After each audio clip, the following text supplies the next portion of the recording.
India முழுக்க தூண்கள் இருக்கும். எந்த தூணும் தீபத்தூண் ஆகிறதில்ல. இந்த ஒற்றை தூண் மட்டும் ஜிஆர் விஸ்வநாதனுடைய பார்வையில் தீபத்தூணா மாறுது. உங்க நோக்கம் எல்லையை மாற்ற விரும்புறீ. எல்லையில் இருக்கிற தூணை தீபத்தூணா மாத்துறீங்கன்னா அதை சுத்தி இருக்கிற இடம் தர்கா இடம், அதை பிரச்சனைக்கு உள்ளதா மாத்துறீங்க. தீபத்தூணுக்குரிய ஒரு லுக்ல தானே இருக்கு. தீபத்தூணுக்கு ஒரு ஐடியல் எங்கேயாவது சொல்லுங்க. எங்களுடைய உரிமை நம்பிக்கை சம்பந்தப்பட்டது. நம்பிக்கைங்கிற பேர்ல என் தலைமையில நெருப்பு ஏற்றுவாங்களா? 23 இல்லாத ஞானோதயம் உங்களுக்கு 2025 எப்படி ஏற்பட்டது? அதனால இவங்க சொல்ற அதற்கு முன்னால் இருந்ததுங்கிறது இவங்களுடைய புனைவு. வேலை வேண்டுமா?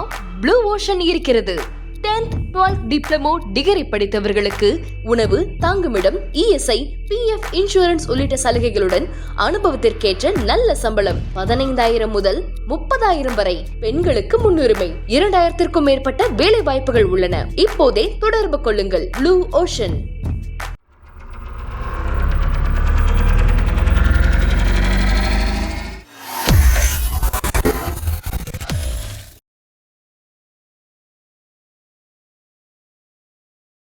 ஐத்தமிழ் நேயர்கள் அனைவருக்கும் அன்பு வணக்கம். இன்றைய சிறப்பு நேர்காணலில் திருப்பரங்குன்றம் பற்றிய வரலாற்று தகவல்களை நம்மோடு பகிர்ந்து கொள்வதற்காக ஓய்வு பெற்ற வரலாற்று பேராசிரியர் முனைவர் திரு கருணானந்தம் அவர்கள் நம்மிடையே இணைஞ்சிருக்கிறாங்க. அவங்க கிட்ட சில விஷயங்கள் கேட்டு தெரிஞ்சுக்க இருக்கிறோம். சார் வணக்கம். சார் வணக்கம்.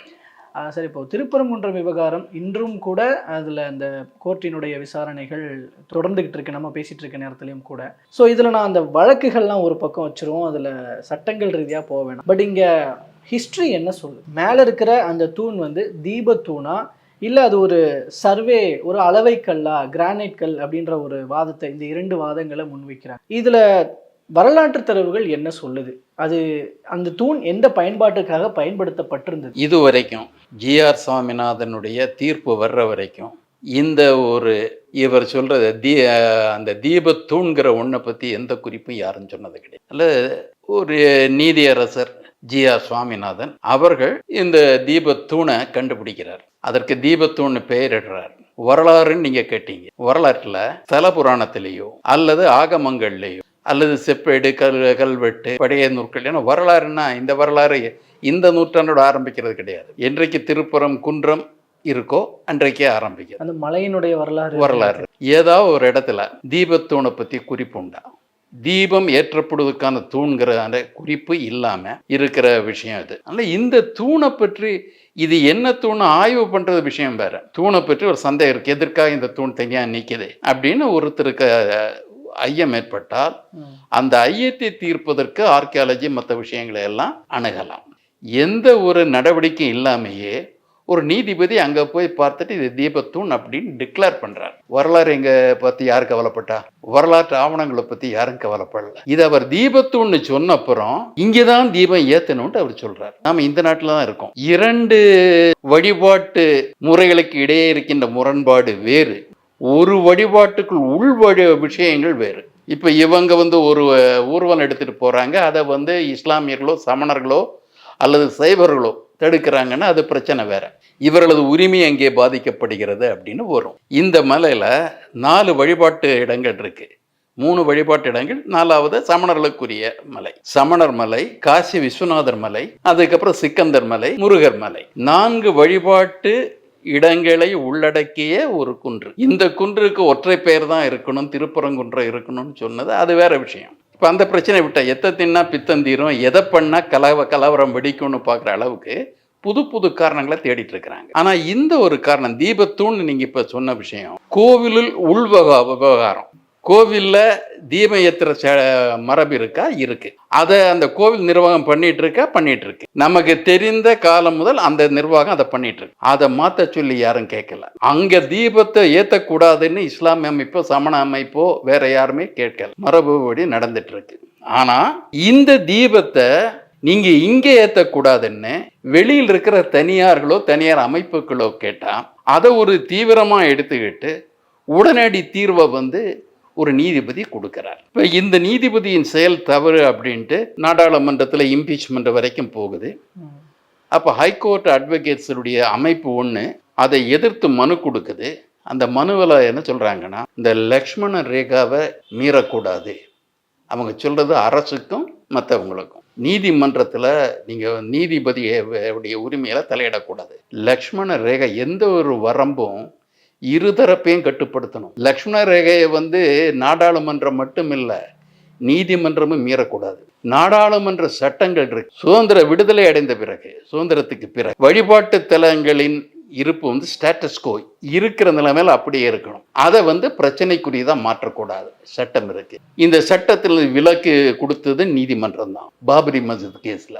அதுலயும் அதுக்கு மட்டும்தான் கொடுத்தாங்கன்னு நினைக்கிறேன். கொடுத்துட்டு மறுபடியும் ஒரு சட்டத்தை ஏற்படுத்துறாங்க. இனிமேல் இந்த மாதிரி டிஸ்பியூட் வரக்கூடாதுன்னு போடுறாங்க. ஒவ்வொரு முறையும் விதிவிலக்கு கொடுத்துட்டே இருப்பாங்களா?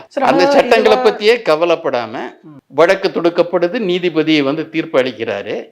இந்த தீர்ப்பு அளிக்கிறதுல முக்கியத்துவம் இது இஸ்லாமிய இந்து பிரச்சனை இல்லை. தீபம் ஏத்துறங்கிறது ஒரு கோவில் பிரச்சனை, உள் பிரச்சனை. அந்த தீபத்தை அங்க ஏத்தாத வேறொரு இடத்துல ஏத்து, இந்த தூண்ல ஏத்து அப்படின்னு உத்தரவிடுறது நீதிபதி. எந்த அடிப்படையில் ஒரு தரப்பு கேட்டதுன்னு சொல்லி போடுறாரு. அப்போ இது இந்து சமய நிறுவனத்தின் உள் விவகாரங்களில் வரம்பு மீறி தலையிடுவது அல்லவா? தனியாரோ இந்த அமைப்பு பேர்ல கேட்டு அங்கெல்லாம் போய் தீபம் ஏத்திட்டே இருப்பாங்களா? சார், ஆனால் சமூக வலைதளங்கள்ல பரப்பப்பட்ட இன்னொரு விஷயமும் தான், இப்போ அந்த தீப தூணினுடைய வடிவம் அப்படிங்கிறது, அதில் செதுக்கப்பட்டிருக்கிற அந்த வேலைப்பாடுகள் அப்படிங்கிறது, கீழே ஒரு பீடம் போன்று இருப்பது அப்படிங்கிறது ஒரு தீபத்தூணுக்குரிய ஒரு லுக்ல தானே இருக்கு. தீபத்தூணுக்கு ஒரு ஐடியல் எங்கேயாவது சொல்லுங்க. தீபத்தூணுக்குரியன்னா போன்ற அமைப்பு இல்ல, நான் சொல்ல தீபத்தூணுக்குரியன்னு ஒரு சொல்ல பயன்படுத்தினீங்க. அப்ப தீபத்தூண்னா இந்த அமைப்பில் இருக்கணும்ட்டு நீங்க ஏற்கனவே ஒன்று வச்சிருக்கீங்க. எந்த மாடலை வச்சு சொல்றீங்க? மேல ஒரு குழி போன்று இருக்கும், எண்ணெய் ஊத்துறதுக்கும் திரி போடுறதுக்கும் இருக்கும். அதுல இந்த எப்படி ஒரு நம்ம இந்து முறைப்படி ஒரு தூண்ல என்ன மாதிரியான வேலைப்பாடுகள் இருக்கோ அது இருக்கு. நீங்க கல் தூண்ல விளக்கு ஏத்துறது வேற, தீபம் ஏத்துறது வேற. விளக்கு ஏத்துறதுன்னா அந்த திரி கொளுத்துற அளவுக்கு உள்ள ஒரு வட்டமா போட்டு எண்ணெய் இருக்கிறது இருக்கும். இந்த தூண்ல நீங்க நடுவில் எண்ணெய் ஊத்துறதுக்கு தகுந்த எந்த அமைப்பும் கிடையாது. நிச்சயமா அது விளக்கு ஏற்றுறது கிடையாது. அப்படி சொல்லப்படுவது பொய். எப்போ விளக்கு ஏத்துறது கிடையாது. மேல குடி இருக்குன்னா குடி இருக்கிற எல்லா தூணும் விளக்கேத்துற தூணா, தீபம் ஏத்துற தூணா? எத்தனை தூண் இருக்கு, அதே மாதிரி எவ்வளவு தூண் இருக்குன்ட்டு கணக்கு சொல்றது பின்னாலேயே வருது. தர்கா மேலே ஒன்று இருக்கு, வேற திருப்பரங்குன்றத்திலே வேற தூண்கள் இருக்கு, இந்தியா முழுக்க தூண்கள் இருக்கும்.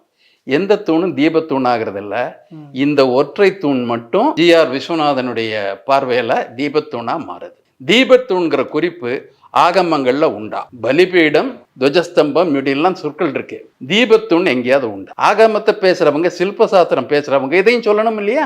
இதுல இந்த சில்ப சாஸ்திரத்துல இது சொல்றாங்க, ஆகமத்துல இது சொல்றாங்க, சம்பிரதாயங்கள் இருக்கு, தலபுராணத்துல இருக்கு. தலபுராணம் அதற்கே இருக்க ஏதாவது ஒன்று ஒரு சான்றா காட்டுட்டோம். தீபத்தூண் ஒன்று இருக்கு அப்படின்னு சான்றா காட்டு. இன்னைக்கு தீபத்தூணை வடிவமைங்க, வேண்டாங்களா ஃபியூச்சருக்கு பண்ணுங்க, எதிர்காலத்துக்காக பண்ணுங்க. ஆனா இதை தீபத்தூணா இருந்ததுங்கிறதுக்கான சான்றை யார் கொடுக்கணும்? யார் இந்த கோரிக்கை வைக்கிறாங்களோ அவங்க கொடுக்கணும். இதை சொன்னதுக்கு அப்புறம் ப்ரூஃபை தேடுறதுங்கிறதே ஒரு உள்நோக்கம் கொண்டது, அடாவடியானது. இதுக்குதான் அந்த தரப்பு சார்ந்து பேசிட்டு இருக்கிற ஒரு வழக்கறிஞரும் என்ன சொன்னாருன்னா, இது எங்களுடைய உரிமை, நம்பிக்கை சம்பந்தப்பட்டது, இதை நாங்க எழுப்புறோம்னா அது இல்லைன்னு மறுக்க வேண்டியது உங்களோட கடமை, அப்படி அதுக்கு நீங்க தான் ஆதாரம் கொடுக்கணும்ன்றாங்க. நம்பிக்கைங்கிற பேர்ல எதை வேணாலும் பண்ணிட்டு இருப்பாங்களா? நம்பிக்கைங்கிற பேர்ல என் தலைமையில நெருப்பு ஏற்றுவாங்களா? மனித தலை மேல நெருப்பு ஏற்றின புராணங்கள்லாம் உண்டு. நம்பிக்கைங்கிற பேர்ல சிவில் உரிமைகளையோ கோவில் உரிமைகளையோ பாதிக்கக்கூடாது. நம்பிக்கைக்கு வரம்பு உண்டு. நம்பிக்கைங்கிற எதையும் செய்யலான்னு அர்த்தம் கிடையாது. நம்பிக்கைங்கிறது உரிமை கிடையாது. மற்றவங்க உரிமையில பாதிக்கதா இருந்ததுன்னா அது நம்பிக்கைங்கிறது உரிமையா ஏற்றுக்கொள்ள முடியும். ஏற்கனவே மரபுகளுக்கு மீறதா இருந்ததுன்னா நீங்க மரபை மாற்ற விரும்புறீங்கன்னு அர்த்தம். இத்தனை நாள் தீபம் ஏத்திட்டு இருந்த இடத்தை விட்டு மாற்ற சொல்றீங்கன்னா ஏன் மாற்ற சொல்றீங்க அப்படிங்கிறதுக்கு நீங்க போதுமான ஆதாரங்கள் சொல்லணும், வாதங்கள் வைக்கணும். ஏற்கனவே இருக்குங்கிறத மறுக்க முடியாதவங்க மாற்ற வேண்டிய காரணம் என்னன்னு சொல்லணும் இல்லையா? அந்த காரணத்துல இங்கதான் இருந்ததுங்க ப்ரூஃப் பண்ணே அவங்களுடைய ஆதாரம், மற்றவங்களுடைய பொறுப்பு கிடையாது. த பர்டன் ஆஃப் ப்ரூஃப்ங்கிறது யார் இந்த வழக்கை எடுத்துட்டு போறாங்களோ அவங்களுடையது. அடுத்தவங்க மேல நான் சொல்லிட்டேன் இதை நம்பிக்கை இல்லைன்னு நீ ப்ரூவ் பண்ணுன்னு சொல்றது அடாவடித்தனமே தவிர சட்டமுறை கிடையாது. ப்ரொசீஜர்னு ஒன்று இருக்கு, சட்ட முறை கிடையாது. நாளைக்கு கோவில ஒரு மரத்தை, தெருவில் இருக்கிற ஒரு மரத்தை கூட ஒரு ஆராதனை இடமா மாற்றலாம். உலகத்தில் பாதனை எதையும் நம்பிக்கைங்கிற பேர்ல நீங்கள் கலவர இடமா மாற்றலாம். நம்பிக்கைங்கிறது எல்லாத்துக்கும் வந்து ஒரு கேடயம் கிடையாது. நம்பிக்கை ஒருத்தருக்கு மட்டும் கிடையாது, ஒரு தரப்புக்கு மட்டும் கிடையாது. இந்த திருப்பரங்குன்றத்துக்கு போகிற பக்தர்களுடைய நம்பிக்கையையும் பார்க்கணும். இத்தனை நாளாக தீபம் ஏற்றுறவங்க, அந்த கோவிலுக்கு போகிறவங்க எத்தனை பேர் இதற்கு வந்து மறுப்பு தெரிவித்தாங்க? இங்கே ஏற்றுறதை நாங்கள் மறுக்கிறோன்ட்டு எத்தனை பேர் சொன்னாங்க? ஆண்டுக்காண்டு தீபம் ஏற்றுறாங்கல்ல. போனவங்க இது வரைக்கும் யாராவது ஒரு கோரிக்கை வச்சிருந்தா, பக்தர்கள் அந்த கோரிக்கை கொடுத்ததுண்டா? யாரும் கொடுக்க கிடையாது. நீங்கள் சிக்கந்தரமலை விவகாரம் நீங்கள் நினைச்ச அளவுக்கு வெடிக்கலைன்னு தெரிஞ்ச உடனே அடுத்த பிரச்சனையை கிளப்புறீங்க. ஏன் இந்த தீபத்தூண் அந்த ஒன்று உருவாக்குறீங்கன்னா, அந்த தூண் தர்கா பக்கத்தில் இருக்கு. எல்லையில இருக்கிறத மையமா மாற்ற விரும்புது. அப்போ உங்களுக்கு வந்து தர்காவுடைய அந்த அந்த அவங்களுடைய நில உரிமைக்குள்ள தலையிடுவதற்கான ஒரு வாய்ப்பை தேடுறீங்க. அதை சுற்றி நீங்கள் ஆக்கிரமிப்பு செய்கிறதுக்கான ஒரு முன்னோடியாக அதை வைக்கிறீங்க. உங்கள் நோக்கம் வந்து எல்லையை மாற்ற விரும்புகிறீங்க. எல்லையில் இருக்கிற அந்த தூணை தீபத்தூணா மாத்தினீங்கன்னா அதை சுற்றி இருக்கிற இடம்னு வரும் தர்கா இடம். அதை பிரச்சனைக்கு உள்ளதாக மாத்துறீங்க. உங்கள் உள்நோக்கம் தர்காவை அகற்றுறது. அப்போ அந்த நெருக்கமாக போக விரும்பின தர்காவுக்கு பக்கமாக உங்கள் உரிமைகளை கொண்டு போயிட்டே இருக்கீங்க நம்பிக்கைங்கிற பேரில். இதுவரை இல்லாத ஒன்று இப்பொழுது நம்பிக்கைன்ற பேரில் எப்படி நுழையுது? நம்பிக்கைன்னா மரபு வழி வந்திருக்கணுங்க. இது வரைக்கும் மரபே இல்லையே. இல்லாத புது மரபை நீங்கள் எப்படி உருவாக்க முடியும்? நீதிமன்றம் மரபை உருவாக்க முடியுமா? நீதிமன்றம் மரபை உருவாக்க முடியாது. ஜி.ஆர். சுவாமிநாதன் பண்ணாருன்னா அவர் சட்டத்தை மீறி செயல்படுறாருன்னு பொருள். இல்லை, இதில் அங்கே தீபத்தூண் ஏற்றணும்னு சொல்லப்படுறவங்கள இருந்து பொதுவாகவே அவங்களோட பாயிண்ட் ஆஃப் வியூ என்னவா இருக்குன்னா, இடையில விட்டு போன மரபை மீட்டெடுக்கிறோன்றாங்க. இப்போ கடந்த இந்த விஷயத்துல கூட கடந்த ஒரு 100 ஆண்டுகளாக இல்லாத ஒரு நடைமுறையை திடீர்னு எதுக்கு ஒரே தீர்ப்புல ஓரிரு நாட்கள்லயே அமல்படுத்த வேண்டிய தேவை என்ன அப்படிங்கிறது தான் வாதம். அப்போ அந்த 100 ஆண்டுகளுக்கு முன்பு அங்க இருந்ததான்ற ஒரு கேள்வி. இருந்தது யார் வந்து நிரூபிக்கணும்? 100 ஆண்டுகளுக்கு முன்னால் இருந்து யார் நிரூபிக்கணும்? எந்த அடிப்படையில் நிரூபிக்கணும் இல்லையா? அதை நிரூபிக்கலையே நீங்க.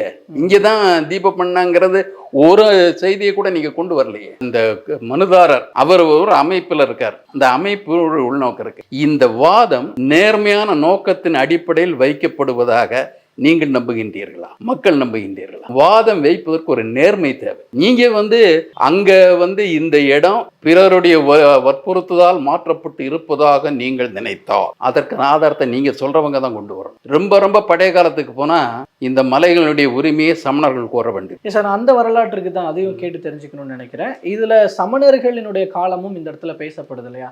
அந்த தூண் ஆக்சுவலி என்ன பயன்பாட்டுக்காக தான் அங்க இருந்திருந்தது வரலாற்று? இந்த தூணை பொறுத்த வரைக்கும் இப்ப சொல்றது, இனி அதை பத்தி ஆய்வுகள் முடியல. ஒண்ணு மட்டும் உறுதியா இருக்கு, நினைவு தெரிஞ்ச காலம் முதல் அந்த தூண் எல்லைக்கல்லா இருந்திருக்கு. 1923 இந்த தூணை பத்தி பிரச்சனை அங்க எடுப்பினாங்களா? வழக்கு போச்சு இல்லையா? 20 23 வழக்கு போச்சு, முடிஞ்சு போன கேஸ் சொல்லிட்டாங்க. அங்க தீபத்தூண் பிரச்சனைக்குரிய ஒன்றாக சொல்லப்பட்டது. தீபத்தூணை பற்றிய குறிப்புகள் வழக்குகள் ஏதேனும் அந்த வழக்கில் உண்டா? அந்த வழக்கு இல்லாம புது வழக்கு எப்படி கொண்டு வரீங்க?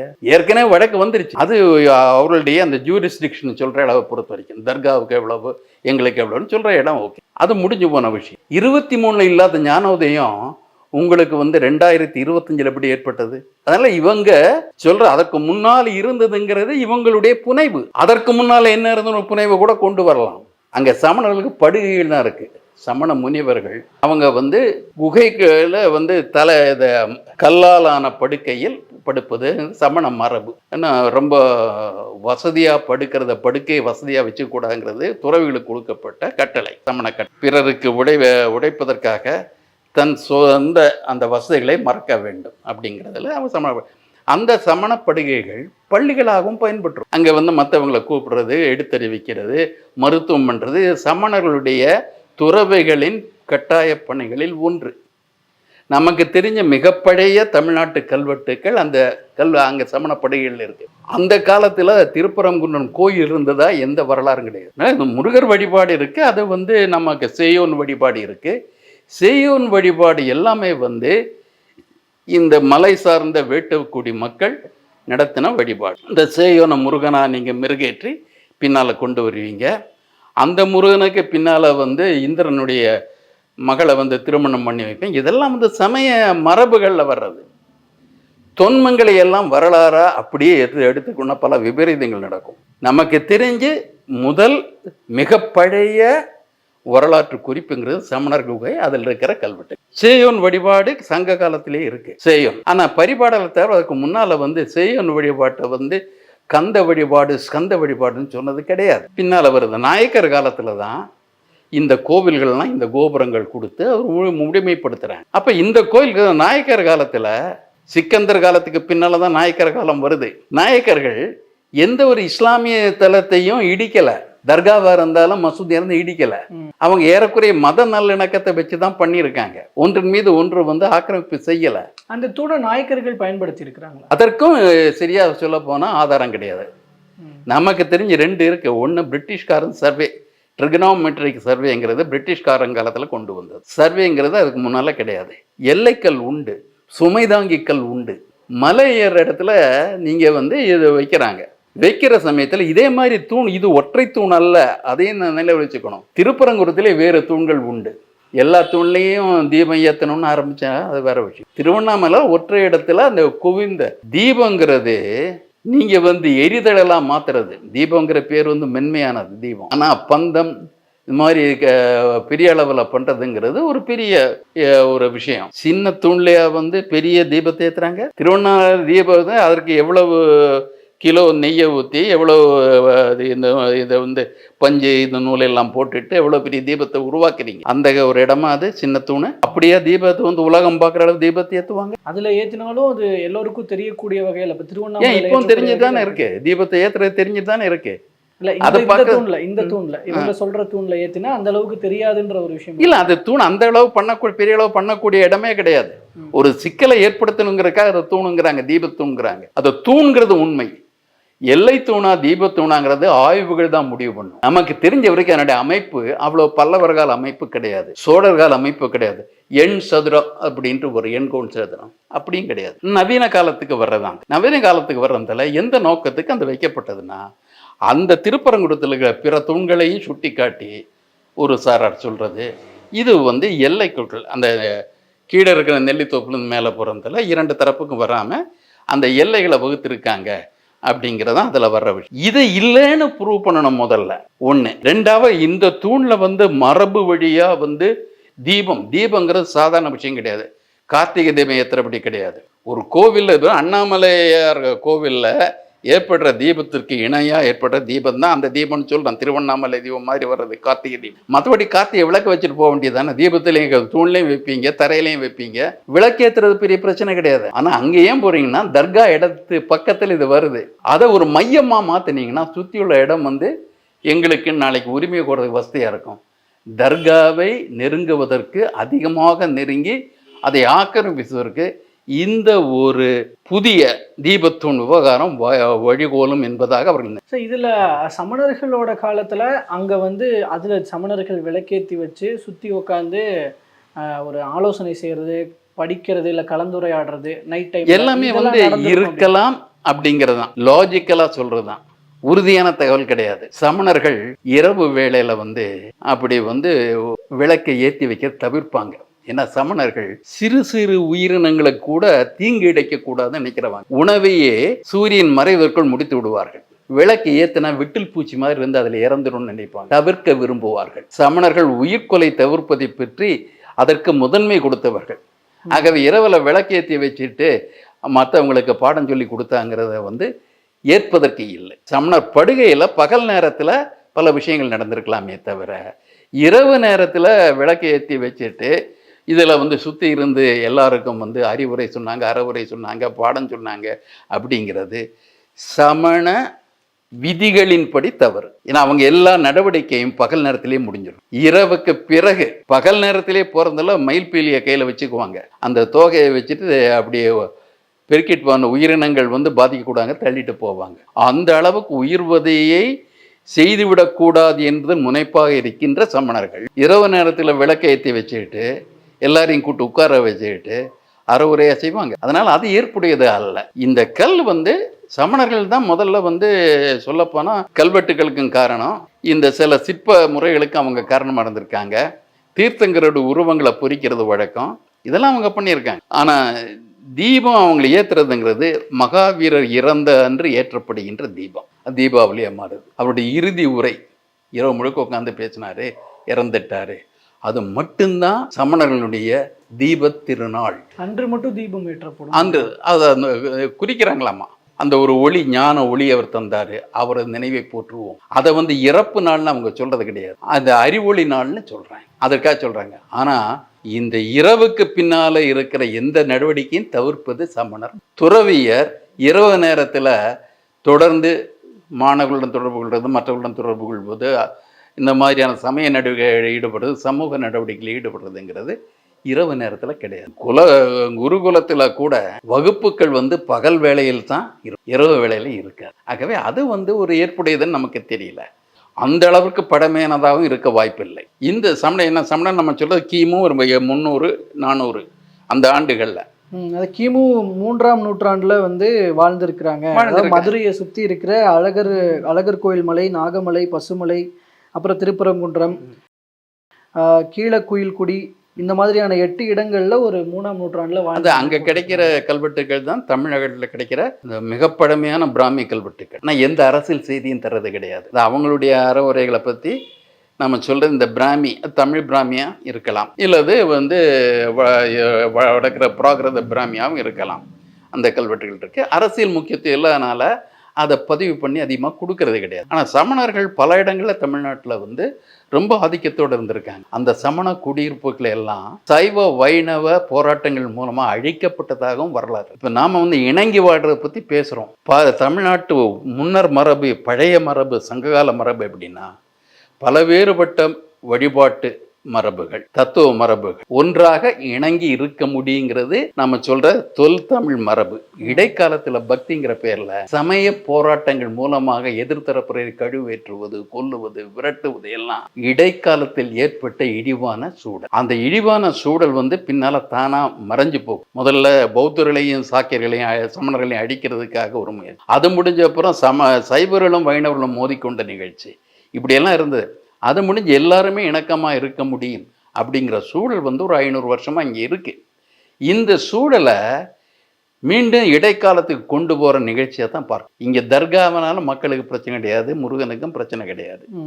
இந்த தூண்ங்கிறது எதற்காக கேட்குறாங்கன்னா, எல்லைங்கிறது ஒன்று சொல்கிறாங்க. அந்த எல்லையை சுட்டி காட்டுதான் அங்கே பலரும் சொல்கிறாங்க. எல்லையை மையமாக மாத்துறதான் நோக்கம். கோவிலில் எங்கே தீபம் ஏற்றணுங்கிறத கோவில் நிர்வாகம் தான் முடியும். கோவில் எங்கே தீபம் ஏற்றணுங்கிறத பக்தர்கள் வெளியிலேருந்து முடிவு செய்கிறது கிடையாது. நான் முன்னாடி சொன்னேன் இல்லைங்களா, அதில் அந்த தூணில் சமணர்கள் இரவில் தீபம் ஏற்றுவர், அதன் வெளிச்சத்தில் அமர்ந்து விவாதிப்பர். இதற்காக மதுரை மாவட்டத்தில் 4 இடங்களில் சமணர்கள் தூண்களை நிறுவினர். இது பற்றிய குறிப்புகள் மயிலை சீனி வேங்கடசாமி எழுதிய சமணமும் தமிழும் என்ற தலைப்பிலான புத்தகம். அது புத்தகம் எங்கிட்ட இருக்கு. இந்த விளக்கை ஏற்றுவர் செய்வர்ங்கிறது இதை அவங்க கொஞ்சம் கூடுதலா சேர்த்துக்கிறாங்க. சமணர் படுகைகள் இருக்கு, சமணர்கள் இருந்த இடம் தான் இதெல்லாம் முக்கியமா இருந்திருந்தான். அதனால இந்த திருப்பரங்குன்றத்தை சமணர் குன்றம் அப்படின்னு மாத்த தயாரா இருப்பாங்களா? மிக பழமையான ஒன்று சமணர்களுடைய. அப்ப அதன் தொன்மையான இதை பார்த்தா சமணர்களோட தான் நம்ம சேர்த்து பார்க்கணும். இப்ப அதை சமணர் குன்றம்னு சொல்லுவாங்களா? அது பிரச்சனை கிடையாது. இந்த தூண்களுக்கு தொன்மையை கற்பிப்பதற்காக கூறுவது. அது தூண்களுக்கு தொன்மையை கற்பிக்கணும். தூண்களை ஆராய்ச்சி பண்ணப்பறம் தானே சொல்ல முடியும். அந்த தூண்களை பற்றி ஆராய்ச்சி நடத்துறதுக்கு முன்னால இவங்க முடிவுகளை அறிவிக்கிறது எப்படி? ஒரு நீதிபதி ஒரு நாளைக்கு போய் சுற்றி பார்த்துட்டு இது தீபத்தூண் அப்படின்னு முடிவு பண்ணார்னா அவருக்கு ஜியாலஜிஸ்டா ஆர்கியாலஜிஸ்டா? நீதிபதி துறை நிபுணர்களின் கருத்துக்களை கேட்டு ஒரு முடிவுக்கு வர வேண்டுமே தவிர இவர் முடிவுக்கு ஒப்புகின்ற நிபுணர்களை தேடுவது என்பது மிக தவறான அணுகும். இப்ப இவர் இது அறிவிச்சதுக்கு அப்புறம் ஆதாரங்களை தேடுறாரு. ஆதாரம் கிடைத்ததுல எல்லா தரப்பையும் கூப்பிட்டா சமணர்களை கூப்பிட்டீங்களா? இஸ்லாமியர்களை கூப்பிட்டீங்களா? இல்ல அங்க காசி விஸ்வநாதர் கோவில் இருக்கு, அந்த தரப்பை கூப்பிட்டீங்களா? இல்ல இந்த முருகர் மலைக்கு உரியவர்களை கூப்பிட்டீங்களா? எவனோ ஒரு அமைப்பு ஒருத்தன் வச்சிருக்கான், ஒரு சமய வெறியை தூண்டுறதுக்காக, மத வெறியை தூண்டுறதுக்காக. அந்த அமைப்பை மட்டும் வைத்துக்கொண்டு நீங்க முடிவை சொல்லிட்டு இருக்கீங்கன்னா இது நீதிமன்றமா கட்ட பஞ்சாயத்தா? இதுல என்ன முடிவு எட்டப்படும் எதிர்பார்க்குறீங்க? முடிவு எட்டப்படுறதில்லை. அவங்க நோக்கம் தெரியும். இந்த மாதிரி டிஸ்பியூட் பண்ணுற நோக்கம் கலவரம் தான் முக்கியம். மத வெறியை தூண்டி கலவரம். இப்போ நடக்க வேண்டிய விஷயம், ஒரு காலத்தில் எல்லா முருகன் கோவில்கள்லையும் பூஜை பண்ணவங்க உள்ளூர் மக்கள். அதில் பலியும் உண்டு. கோழி ஆடு பலி போட்டாங்க. இந்த பலிங்கிறத படையெல்லாம் மாத்துறாங்க அங்க. ஆனா எப்பொழுது இந்த உள்ளூர் மக்கள் பழனியில பண்டாரம் தான் பூஜை பண்ணிட்டு இருப்பாங்க, எப்பொழுது இந்த பண்டாரங்களை வெளியே பிரகாரத்துக்கு வெளியே வரட்டி உள்ள பிராமணிய அர்ச்சக பிராமணர்கள் நுழைந்தார்கள், எப்பொழுது சமஸ்கிருத பாடல் தோத்திரங்கள் நுழைந்தன. இப்ப உண்மையிலேயே முருகன் மீது பக்தி இருந்தால், நம்ம ஆதிமுருகன் மீது பக்தி இருந்தால், இந்த கோவில்களை எல்லாம் உள்ளூர் மக்களுக்கும் தமிழுக்கும் மீட்டு தர வேண்டும். அந்த முனைப்பை எடுப்பதற்கு எத்தனை தமிழ் அமைப்புகள் தயாராக இருக்கு, தமிழ் இந்துக்கள் தயாராக இருக்கின்றார். அதை விட்டுட்டு தூணை வச்சுக்கிட்டு பிரச்சனை பண்றது மற்ற கோவில் யாருடைய கோவில் என்பதற்கு, கோவிலை யாருடைய கட்டுப்பாட்டில் எந்த ஒரு மரபின் கட்டுப்பாட்டில் இருக்க வேண்டும் என்பதை எப்படி தீர்மானிக்க போகின்றார்கள்? பண்டாரங்களை விரட்டிட்டு பழனியில ராமப்பையருங்கிற ஒரு நாயக்கருடைய தளபதி அதை முடிவு பண்றார். அதேபடி எல்லா கோவில்களையும் எப்பொழுது சமஸ்கிருதமும் அர்ச்சக பிராமணர்களும் நுழைந்தார்கள்? தமிழ்நாட்டு மக்களை எப்போ வெளியேற்றினார்? இந்த கோவில்கள் மரபுகளை மீட்க வேண்டும் என்றால் முதலில் தமிழையும் தமிழர்களையும் கருவறைக்குள் நுழையுங்கள், அவர்கள் தீர்மானிப்பார்கள் எது எங்கு இருக்க வேண்டும் என்பதை. இந்த மெசேஜோட நம்ம முடிக்கலாம்னு நினைக்கிறேங்க சார். பல்வேறு தகவல்களையும் கருத்துக்களையும் பகிர்ந்து கொண்டமைக்கு நன்றிங்க சார். நன்றி.